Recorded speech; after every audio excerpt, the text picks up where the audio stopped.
Have you ever wanted to get some tips on creating and starting your very own homebrew campaign? If so, this video is going to be for you. This is going to be Dungeons & Dragons setting up a homebrew.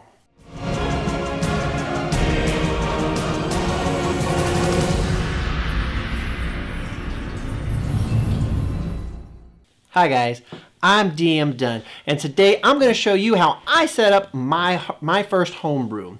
I'm going to give you 4 tips on what I used that might be able to help you and get you started as well. Now, when I started DMing, I started with a pre-generated campaign because I was still learning and I wanted to have something that would basically have everything ready that I could just run and get comfortable with it. Now that I've done that, I wanted to stretch my DM wings and try to learn and grow into a homebrew as well. So that's what I did. So the first key is find motivation. Get something that gets you excited, that you're pumped up and you're fired up to try to run and create and have fun with. Maybe it's a plot from a movie that you saw, or something in a book that you read, or a story that somebody told you. It could be something that, if you're playing in another game, something that happened in there that inspires you. It could be anything from anywhere. So just always be open, and anything that you get excited about, jot it down or remember it, and use that as your driving focus for your new campaign. The second key is use other resources. It's okay. You do not have to invent everything. You do not have to create everything from scratch. Use other resources.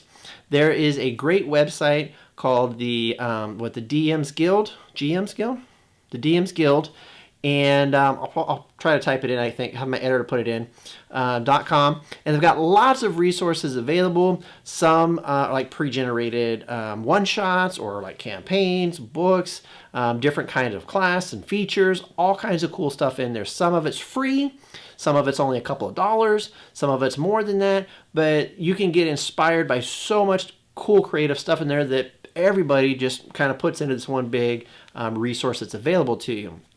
You can also use other books that have been put out there, which is what I did. Is I used a book called Tyranny of Dragons that was published by Jetpack 7. No, they're not sponsoring the video. However, I wouldn't mind if they did.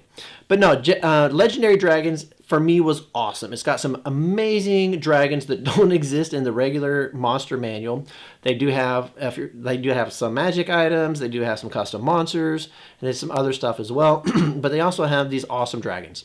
But what's also in here that I like, that I'm using, is dragon hunters and dragon riders. So lots of cool stuff in here. If you're one-eye players, don't buy it and don't read it. But if you're excited about dragons, I mean, come on. Half of the name of the game we play is dragons. So you're going to play my game, we're going to have some freaking dragons. So that's what I used right there. And instead of trying to invent and create like the entire globe, the world map, the continents, the oceans, all the cities and everything that's in there, you don't have to do all that craziness either. You can use pre-existing worlds and just change it to what you want. So I was coming from Tyranny of Dragons. So all I did was I fast forwarded 150-ish years, and I changed to what I wanted the world to have morphed into during that time span. So I'm using the same map. I'm using Faerun. I'm using the Sword Coast. I'm using the same cities. I'm using the same gods and deities. So you don't have to invent all of that. Use those resources that are available to you. Now, the third key that I have is change and add the rules that you want. If there's something you don't like, don't use it. If there's something that you think should be added, add it. It's okay. Just make sure that your players know about it before you start playing. The worst thing you could do is be in the middle of a combat or something and say, oh, well, no, the way I rule it is you can't do that. So tell them ahead of time. So for example, one thing that I used that I gained as a player that I saw another DM do, thanks DM Dave, is usage dice. So instead of tracking ammunition and trying to go and find arrows that you shot in a battle, it's simple. We get to roll more dice, which is fun, and it tracks it for you. So for example, arrows for short bows or long bows, you start with a D12. You roll the D12 for every time you shoot an arrow, and if it's a 1 or a 2, that's bad, you drop down to the next lowest die. If it's anything 3 or higher, you're good. The next time you shoot an arrow, you roll the d12 again. Otherwise, you go to the 10, the 8, the 6, the 4. If you roll a 1 or 2 on the 4, boom, you're out of arrows, you're out of ammunition, you're out of whatever it is that it is. And the different stuff, anyways, you guys can look it up if you want to find it. And then inspiration points, I've changed it from what the Player's Handbook has. I use inspiration kind of like luck. Anytime there's a d20 rule, you can turn in an inspiration point if you've earned one to make the d20 re-roll. Anybody. So yes, it could be your roll. You roll a nat 1, you can re-roll it. The Dungeon Master rolls a crit 20 to hit you. You can give a coin and make him re-roll it. You can give it to a fellow player. And however, it didn't make sense for me to have the luck feat or the luck feature for like the gnomes have? Halflings? No, somebody has that. So I told my players, like, look, you can have either or. You can either have luck or you can have inspiration tokens, and they want to go with inspiration tokens. What I've also done is I've said, hey, if you're able to save 10 of them and turn in 10 to me, I will give you an additional attunement slot. So instead of 3, you turn in 10, you can get 4 to a maximum of 5. So we're testing that out, see how that works. But anyways, the point is, change whatever rules you want, add whatever rules you want, make sure your players are okay with it before you start, because this is your world, and you can do whatever that you want. Okay, the fourth key is create and set up what you want. Write it down, give it to your players as a write-up. What I did, I realized that they're probably not going to read it because it was kind of long. It was like 5 or 6 pages. So I just made a video, and I posted the video because it's a lot easier for people just to click and watch the video. In fact, you know what? I'll add it in the back of this video. So when we're done with this, I will let you watch the video that I made for my players, and I'm going to be recording my home streams or my home games as well, and I'll be posting those. Since we don't have the first one available, or we do have it, we're not going to upload the first session. I will give you a recap at the end of this video. So if you want to stay tuned to that after this is over, you can do that. But the fourth rule is write that up. So for example, in my world, what I created was dragons rule the world. They're in charge of everything. It's illegal to kill dragons because of that. There are dragon tithes. Everybody pays like a tax, a tithe every month to the dragons. It's been that way for 150 plus years. Nobody questions it. That's the normal. That's the way it is. Dragon hunters are around. Dragon riders are around. And that's what I created for my world or for my setup. And so if you're doing something, maybe an underwater thing, you can have, why is there? Is everybody breathing water? Are there air pockets, air bubbles? How does it all work? And you just create whatever it is that you want, and then you give that to your players so that they know what they're walking into when they start the campaign. So guys, that's it. Those are the 4 tips that I have for starting and getting set up for your homebrew. If you're not interested in my home games, then you can go ahead and stop here. Please comment, like, and subscribe. You can also check out my website for some really cool items. It's dmdunn, DUNN.com. You can also click our affiliate links down below for Amazon. So if you want to get a Dungeon Master guide or anything from Amazon, click our link first, and it gives us credit for sending you there. It doesn't cost you anything extra, but it does help us out, so please do that for us. And you can also become a Patreon at patreon.com/dmdunn. And check out all the different levels that we have available and see if there's something that you would like to sign up for. And guys, we thank you so very much. And until next time, have more D&D fun with DM Dunn.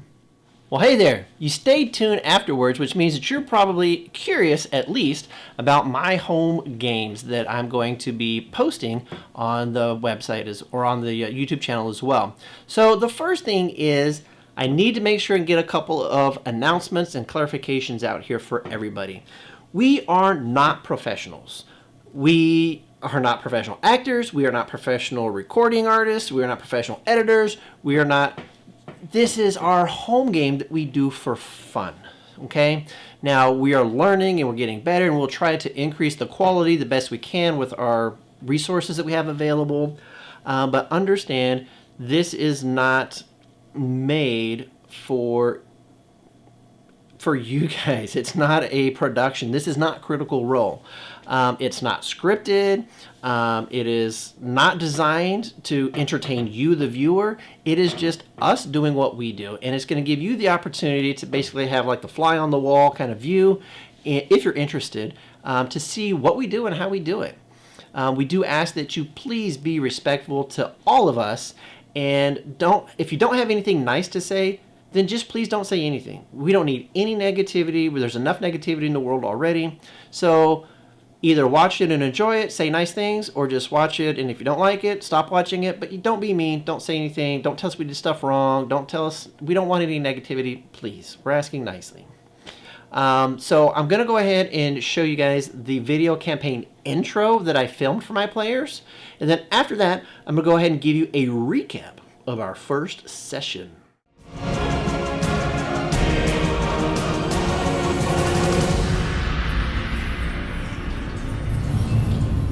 Welcome to Bloodlines and Power. The Sword Coast is as diverse as it always has been. There are different people clustered in different parts of the realm, just as there's commingling in the cities. Trade and movement between locations is common and expected. There are even mayors and royalty that rule over their lands. However, there is something different. Something that is not the same as it once was. Less than 200 years ago, there was an event that changed everything. The cult of dragons that used to only summon the occasional Dracolich summoned something else. They were able to bring to this plane from the depths of the 9 hells, Tiamat. Evil was felt across the entire Sword Coast in the lead up to this. When she emerged, it was like a shockwave that rang out and covered all of the known lands and the seas. The air felt heavier. The sky seemed darker. And happiness just seemed to become extinct. However, the realm had joined together. Heroes known as Asher's Adders rose up to lead the fight. And with their leadership, they were able to infiltrate her lair and slay her on her arrival. She was vanquished back to the hells in which she came. However, that shockwave that rang across the world on her arrival awoke more than we knew. Dragons of every kind, size, and shape felt her arrival. As intelligent as they are, they realized her plan was actually sound. Dragons ruling the land and the seas was a good idea. Since her stay was short, they decided to take over for themselves. With Tiamat out of the way, a new battle zone arose. Dragons wanted to lay claim to cities and territories, and instead of destruction and crushing them into the dirt, they enslaved the people and the land. Enslaved them with fear.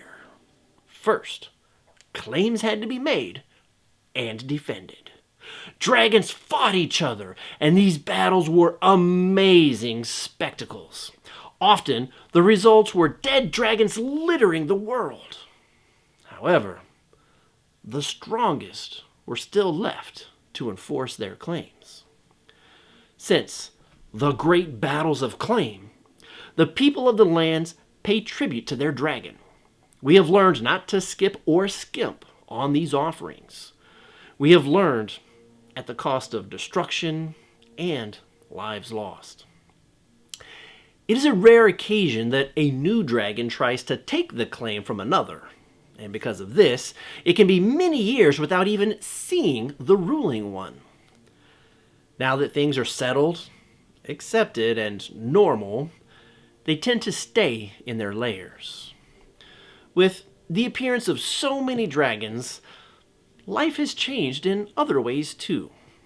There is a black market for dragon parts. It has been discovered that some dragon parts can enhance some spells.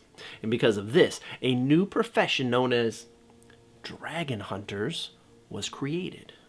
The purchase or selling of dragon parts is something that, for obvious reasons, is done in secret. As such, hunters are aloof and use utmost discretion. Most dragon hunters have the belief that every dragon should be a dead dragon, sooner or later. Non-dragon hunters might assume that this work is chosen because of the wealth that accompanies it. But most hunters will tell you that they do it for the greater good. We have witnessed some dragon hunters grow in their legend over the years. This usually increases with not only the number of dragons they slay, but the age and the size of the dragons as well.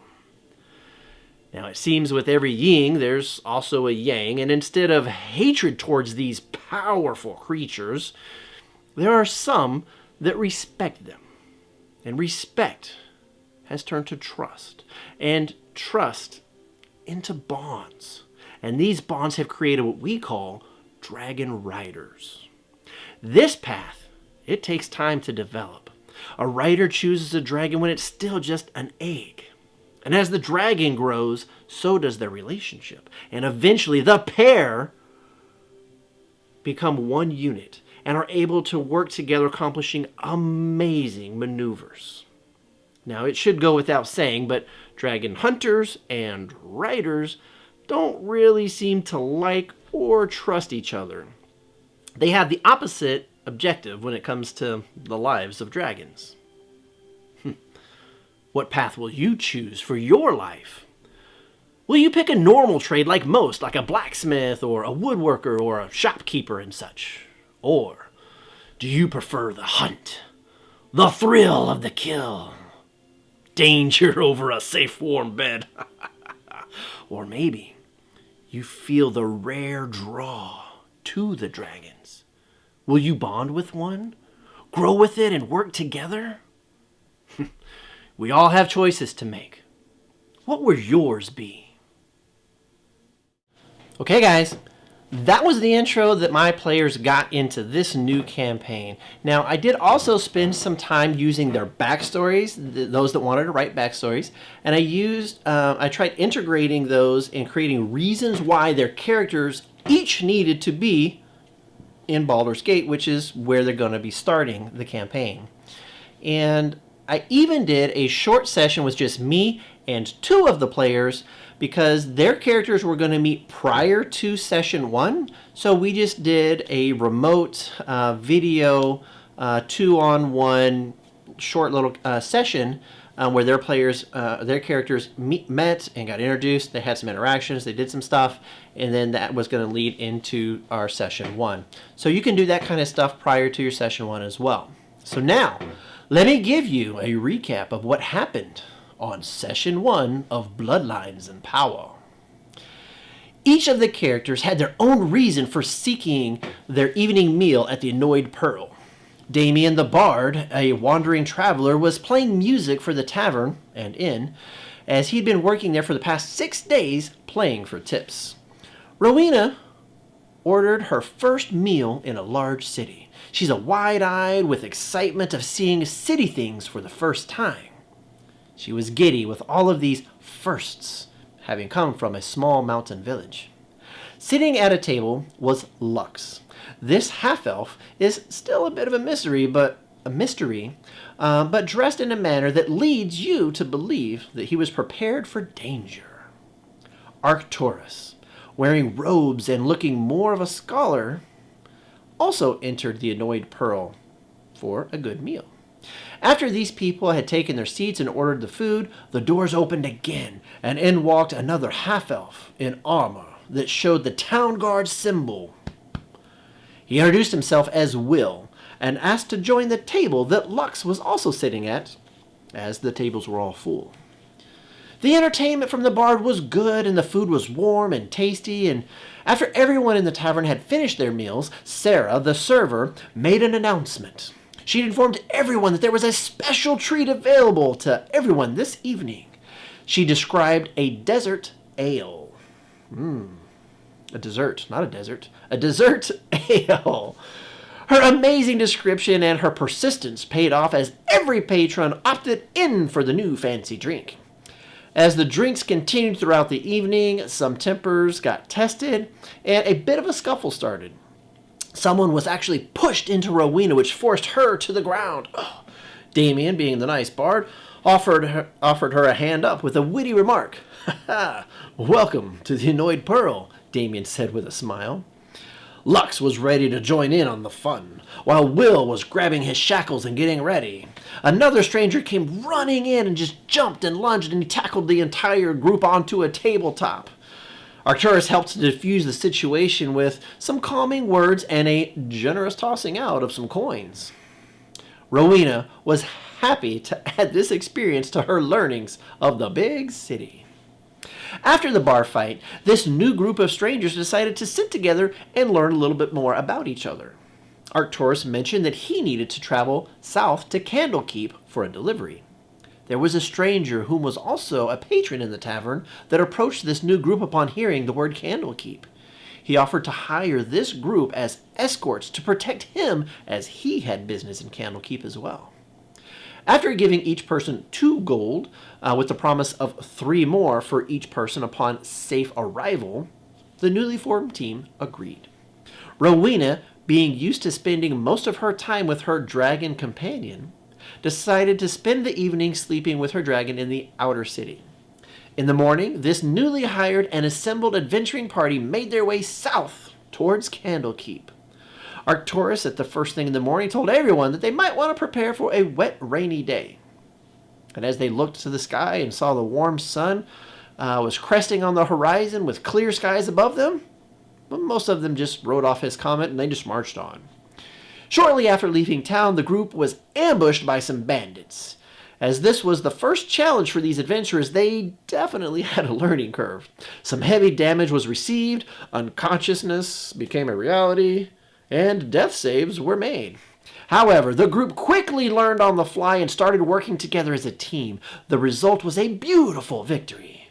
Their employer was safe, they were alive, and now they had experience fighting as a team. If someone would have been watching and observing, they would have almost seen the growth that these fresh adventurers had. Surprisingly, the skies darkened and light rain started.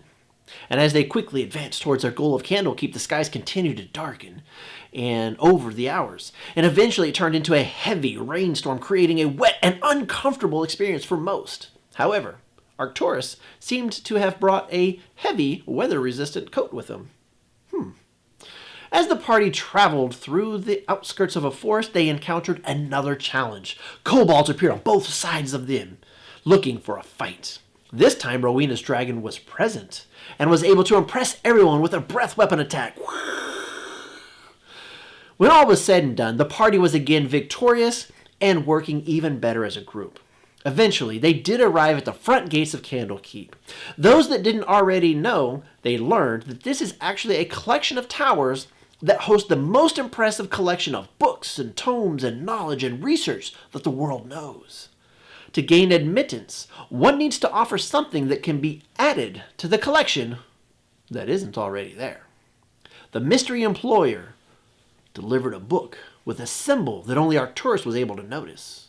This person was escorted into the depths of Candlekeep and not seen again. The monks who work here were gracious enough hosts to allow the adventuring party room and board for the night. They were given comfortable, dry, warm accommodations. Warm food and warm baths were had. Their clothing and armor were cleaned and dried for them. Without anyone else knowing, Arcturus was able to turn over what he had brought and received something in return. Will asked about a man named Tomwin Inara. Late that night, Will received a knock on his door and realized that it was Tomwin Inara. Will then explained that he was Tomwin's son. They spent the entire night talking. The effect of this was Will was exhausted the next day, and as the group tried rushing back to Baldur's Gate where they started, the toll of this marching added a second level of exhaustion to Will. The group still pushed on and was able to eventually arrive back at Baldur's Gate, but it was past midnight when they did.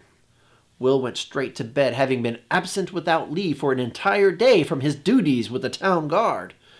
He knew the trip that he agreed to take was a full day in one direction, but when he asked someone to cover his shifts, he only asked him to cover it for 1 day instead of 2. Damien, Rowena, and Lux took rooms at the Annoyed Pearl.